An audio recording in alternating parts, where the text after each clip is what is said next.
A genius kneels in chains, a fool sits on the throne, grinning. He does not read, he does not think, he does not even understand the system he rules, but he rules it. And the man who could have built it obeys him. You have seen this before, maybe not in a palace, but in a meeting room, a family, a country. The loudest person gets the spotlight, the boldest lie gets the vote, and the one who hesitates, who thinks too deeply, questions too much, gets ignored, sidelined, or crushed. Why? Why is the world run by people who seem allergic to depth? Why do the wisest voices get silenced while the dumbest get crowned? It's tempting to call it a glitch. But what if it is not? What if this is how the system is supposed to work? What if stupidity is not a disadvantage in power, but an asset? Machiavelli thought so. 500 years ago, he stared into the dark machinery of politics and wrote what he saw. He did not write about how power should work. He wrote about how it actually does, and what he uncovered was terrifying. Everyone sees what you appear to be. Few experience what you truly are. That one sentence explains why fools rise and geniuses obey. Because power does not reward complexity. It rewards certainty. It does not crave wisdom. It craves obedience. And intelligence, real, painful, philosophical intelligence, is the enemy of both. If you are someone who thinks too much, feels too much, sees too much, you have probably already paid the price. You have been overlooked, talked over, rejected. Not because you were wrong, but because you were too right for a world that fears truth. And here's the darkest part. You might have already started obeying without realizing it, biting your tongue, shrinking your thoughts, dimming your fire, just to fit in, survive, be accepted. That's how it begins. You don't lose the game all at once. You lose it piece by piece, every time you kneel to someone who has not earned it. But what if you could see through the illusion? What if you could understand why power rewards the wrong people, and how intelligence often destroys its own chances of influence? Because once you understand the hidden rules, you won't see the world the same way again. And you won't play the same role either. This is not just a history lesson. This is a warning and a wake-up call. Because if you are still kneeling, this is your moment to rise. The higher you rise, the dumber the air gets. That's not a joke. It's a reality no one talks about, because the people who rise don't want you to notice, and the people who don't are too busy suffocating below. Imagine a pyramid, upside down. At the bottom, wide and grounded, are the thinkers, the builders, the deep feelers. Above them, the smooth talkers, the confident presenters, the simplifiers. And at the narrow top, the point where all visibility lies, sits the fool. Not because he climbed with merit, but because the system lifted him like air lifts ash. We don't live in a meritocracy. We live in a perceptocracy. A world where power flows toward those who seem confident, seem capable, seem like leaders. Because we have been conditioned to value clarity over depth, boldness over nuance, and noise over knowledge. Machiavelli knew this. Everyone sees what you appear to be. Few experience what you truly are. That one line explains the whole illusion. Power is not built on truth. It's built on performance. And performance favors the shallow, because to be clear, to be confident, to be decisive in a complicated world, you must either be incredibly wise or dangerously unaware. And guess which one is faster, louder, and more contagious? In modern systems, whether corporate, political, or social, depth is punished. If you speak with uncertainty, people think you are weak. If you admit complexity, they think you are confused. If you think too much before acting, they think you are incompetent. So, who rises? The one who says, "I alone can fix this." The one who never hesitates. The one who treats doubt as weakness and questions as disloyalty. And the deeper thinkers, they are told to simplify their message, to act more confident, to be more likable. In other words, be less like themselves. That's the trap. The system teaches you that to rise, you must first betray the very traits that make you wise. So, the genius kneels, and the fool ascends. Not because he's better, but because he's lighter, unburdened by depth, untouched by doubt, unaware of everything he does not know, and does not care to learn. And the world, hungry for certainty, crowns him. There's a cruel irony in how power works. The very traits that define intelligence, nuance, hesitation, empathy, depth, become fatal flaws in a world that rewards boldness over truth and strategy over soul. Because power, as it's structured today, is not designed for thinkers, it's designed for performers. And the genius, he's too honest to perform.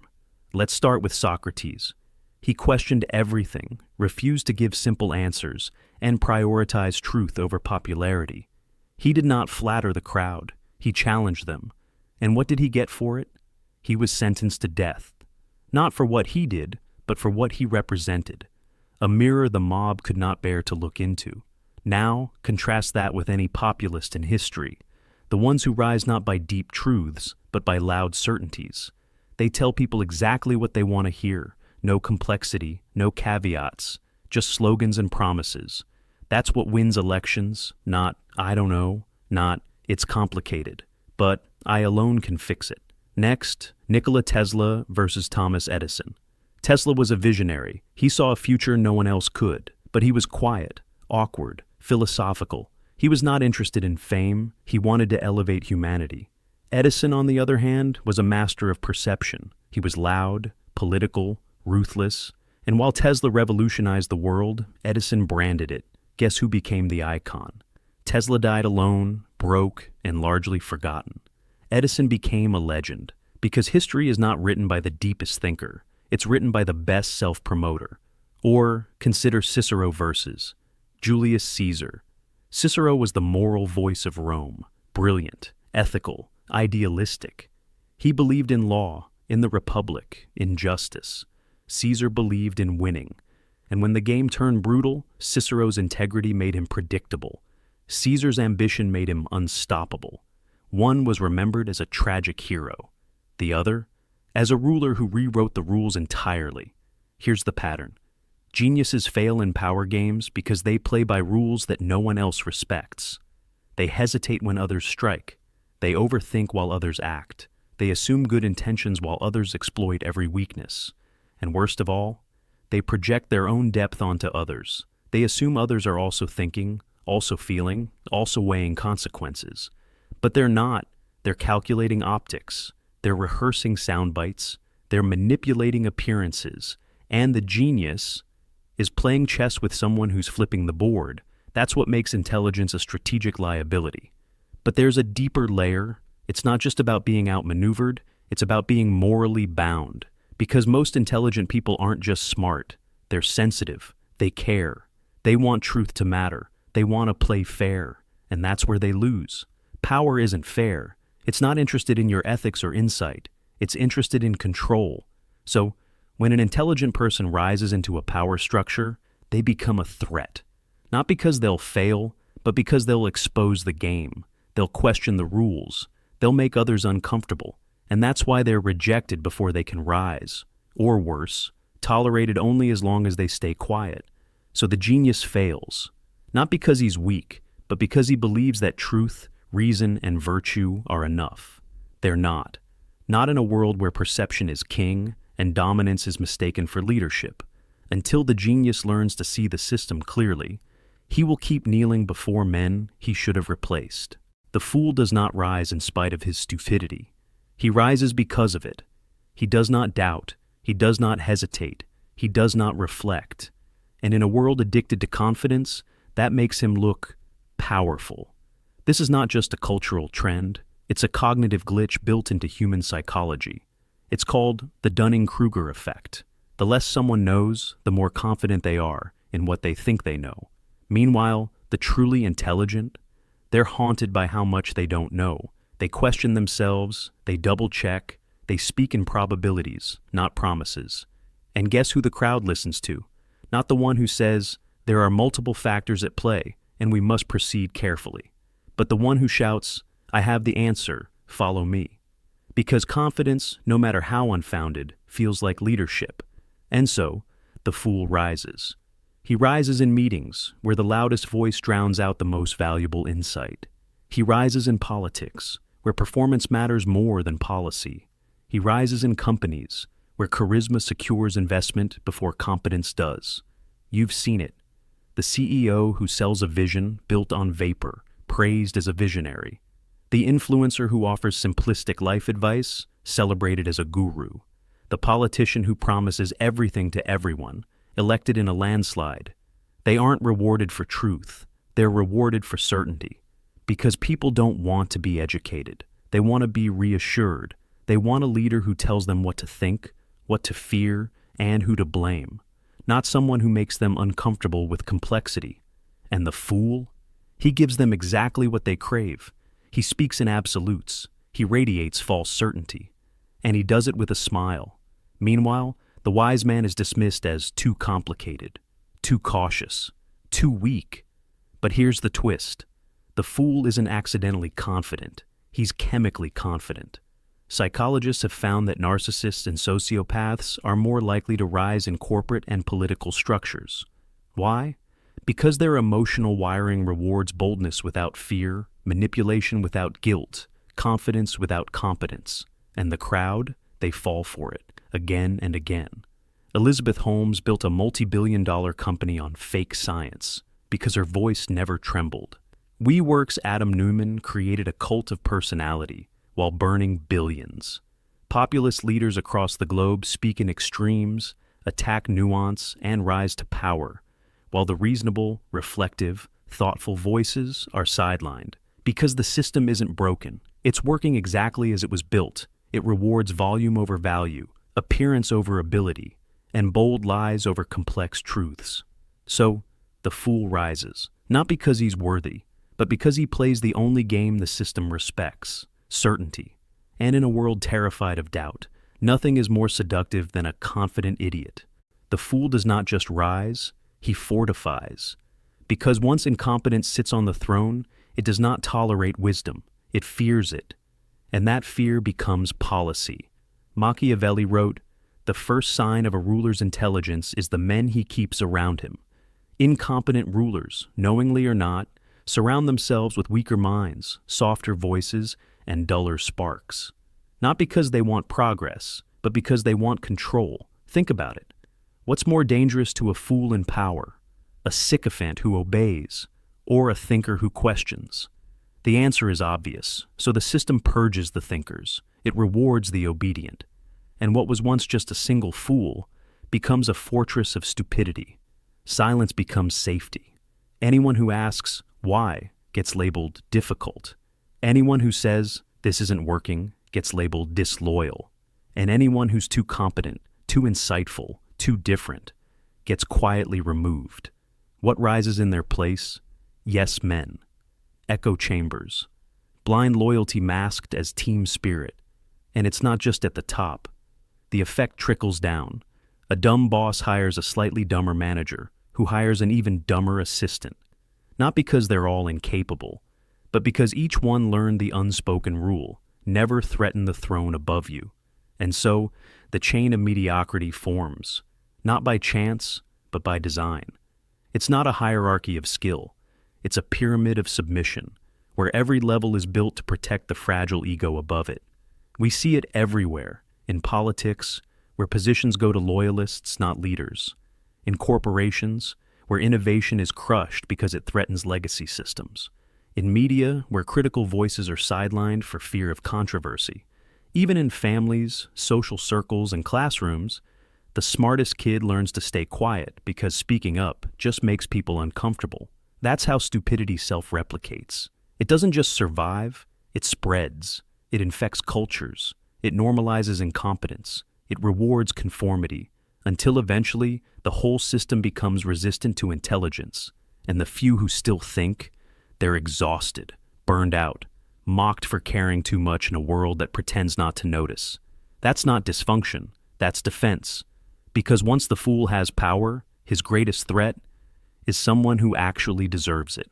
So he builds his walls high, not with stone, but with silence, with mediocrity, with men who are just smart enough to obey, but never smart enough to rebel. And over time, the kingdom forgets what competence even looked like. All that remains is the image of power, hollow, loud, untouchable. That's how stupidity protects itself, not by being right, but by making sure no one else is allowed to be.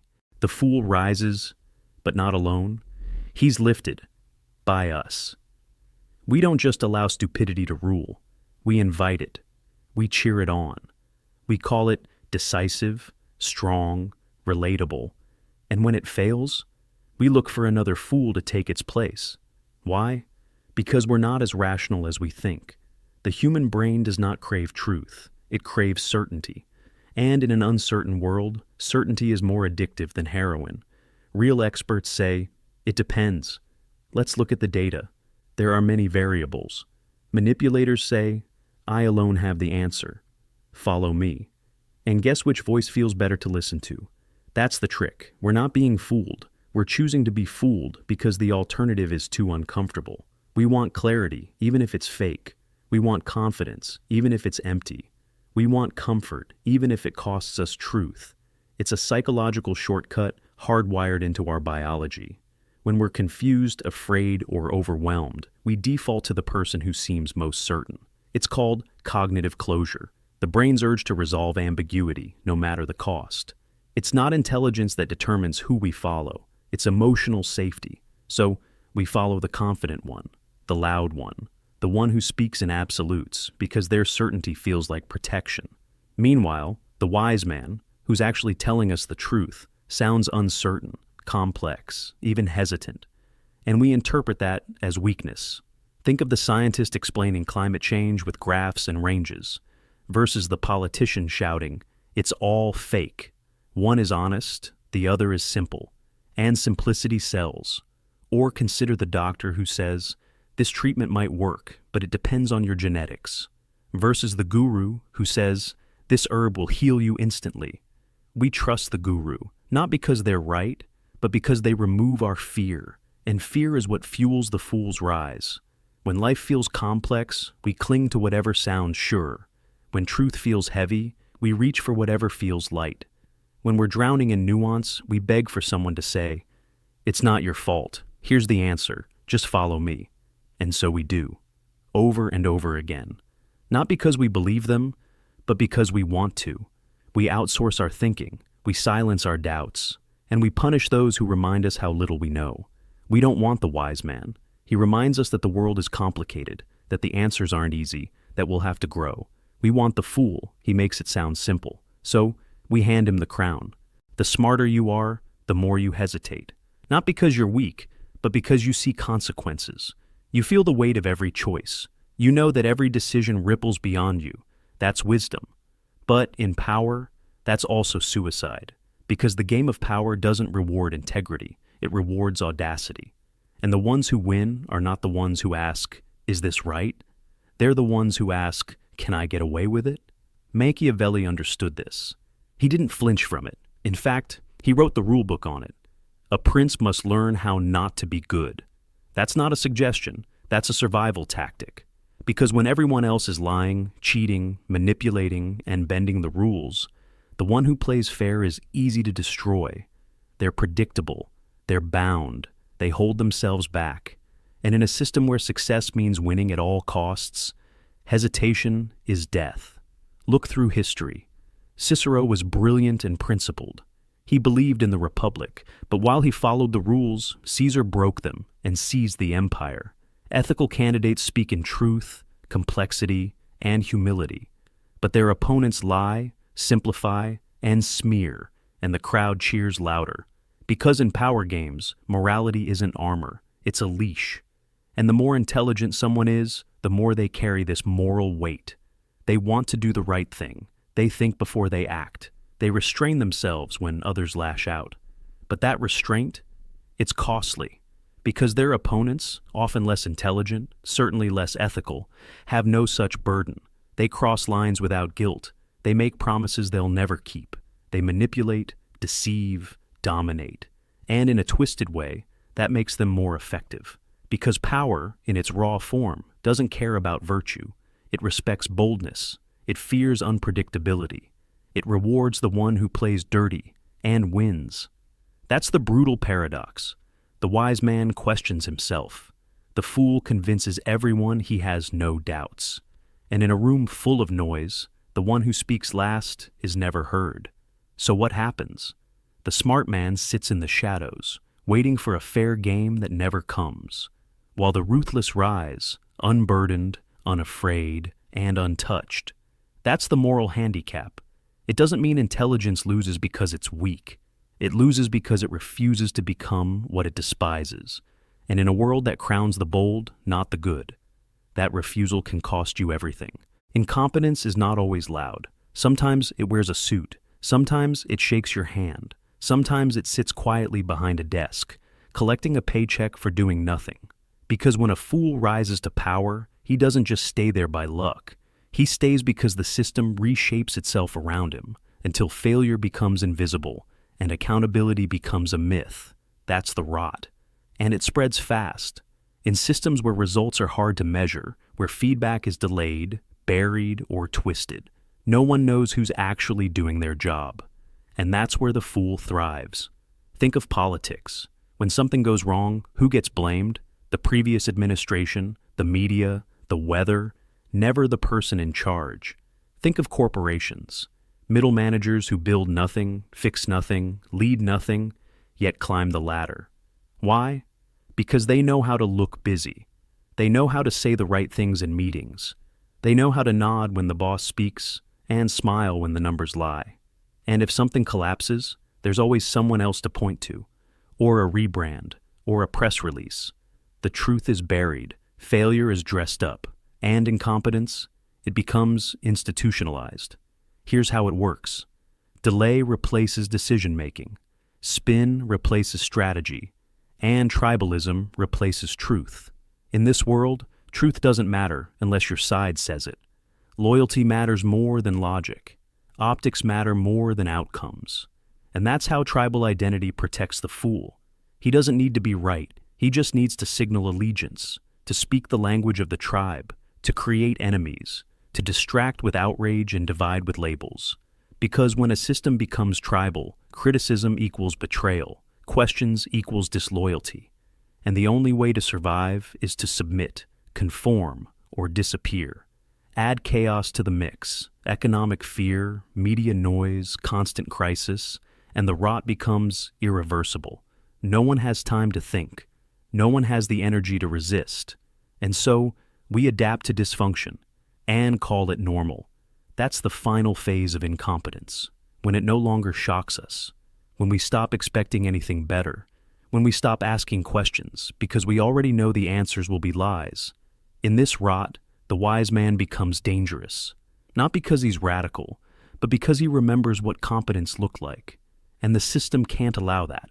So it silences him, or promotes him sideways, or buries him in meaningless work until he either obeys or quits. Because once incompetence takes root, it does everything in its power to kill whatever still works. That's not an accident, that's not failure, that's design. There comes a moment, quiet, cold, and unannounced, when the intelligent man wakes up and realizes he's been playing by rules designed to break him. He was not stupid. He was not lazy. He just believed the lie. That competence would be rewarded. That depth would be recognized. That truth would eventually win. But now, he sees it. The meetings, the promotions, the politics, all a performance, all a cage, and he's been bowing in it for years. This is the moment most people bury. They feel it rising, clawing at the back of their minds. But they push it down, because it's easier to adapt than to rebel, easier to shrink than to stand up, easier to kneel and survive than rise and be seen. So they adjust. They become just useful enough to be kept, and just silent enough to never be a threat. And the system loves them for it. But a few, a rare few, they refuse. They stop pretending. They stop nodding. They stop playing the game that's rigged against them. They walk away from the titles, from the fake praise, from the hollow respect of hollow men. Not because they've given up, but because they've woken up. They realize they were never meant to fit in. They were meant to see through, to break patterns, not serve them, to ask forbidden questions, to think in dangerous ways, to live as a threat to systems built on illusion. And once they see that clearly, they can never go back. This is your moment, not later, not someday. Now, to recognize what you've been kneeling to ask yourself why you've silenced your voice, To admit that your intelligence was never the problem. Your obedience was. You don't need permission to doubt. You don't need approval to walk away. You don't need to keep sacrificing yourself on the altar of false kings. You are not here to obey. You are here to see, to understand, and when necessary, to burn the script you were handed, because nothing changes until the smart stop kneeling. And the moment you realize that, you're not a servant anymore. Let's make one thing clear. Intelligence won't save you, not on its own. You can be the smartest person in the room and still be outplayed by someone with half your brain and none of your conscience. Because power is not given to the most thoughtful. It's taken by the most willing to act, to assert, to bend reality until others believe it. And if you refuse to learn that, you will spend your life obeying people who should be learning from you. So, what's the answer? Not to kneel, but also not to mock. Cynicism won't save you either. Calling the system stupid from the sidelines only feeds it. Because while you complain, someone else is rising. You have to learn the game, not just criticize it. You have to understand the rules, so you know when to follow and when to break them. You have to stop expecting fairness and start building strategy. Because the real war is not just between intelligence and stupidity. It's between awareness and illusion. Between those who see how power works and those who pretend not to. If you want a world where the wise rule, you have to stop worshiping crowns. Stop mistaking loud for strong. Stop rewarding certainty over truth. Stop kneeling to fools and thrones they never earned. Your intelligence is not a curse, but it becomes one when it's passive, when it hides, when it waits for permission. So, don't just be smart, be sharp, be strategic, be dangerous. Because the world does not need more thinkers who whisper. It needs thinkers who can walk into power, eyes open, hands steady, soul intact. That's dark empowerment. Not becoming what you hate, but becoming immune to it. So the next time you see a fool in power, don't ask, how did this happen? Ask instead, why did we let it? And more importantly, what are you going to do now that you know?